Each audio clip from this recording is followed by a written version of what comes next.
Hey guys, Tony D here, just with a quick intro. These are the five ghost stories I did about Swindon. I left the intros on because they're only 30 seconds.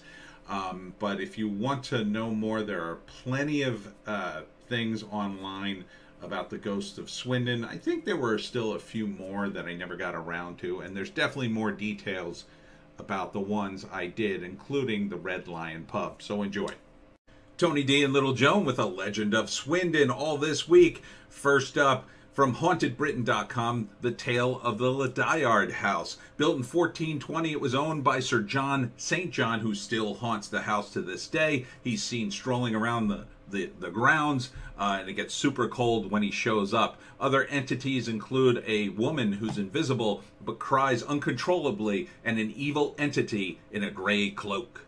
Tony D and Little Joan with another legend of Swindon, the Milton Road Health, Hydro, and Swimming Baths, a Victorian-era building built in 1891, still operational, and when it was used as the overflow for the hospital during World War I. One of the ghosts that inhabits this place is named Arthur, and he was a soldier who died there. He makes a bunch of noise, he moves around papers, but the most eerie one is a disembodied female voice that will demand, "Why are you here?" Tony D and Little Joan with another legend of Swindon. This time it's the Red Lion Pub in Wiltshire, voted Britain's most haunted pub. It was built in the 16th century.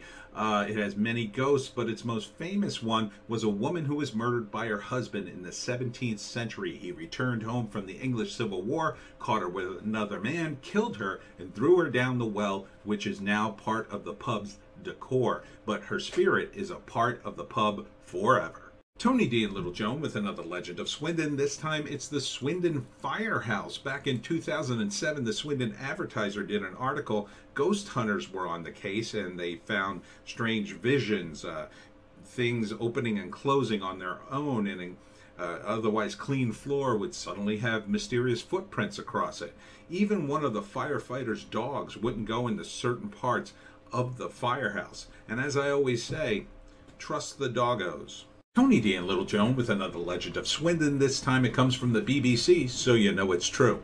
There was a couple on Westbury Road by the name of Pellymounter who were haunted by poltergeists. The poltergeist would make so much noise, opening and closing drawers, moving things around. They eventually called their local vicar to perform an exorcism. This was broadcast on the BBC on March 6, 1973. After the exorcism, the ghost never bothered them again.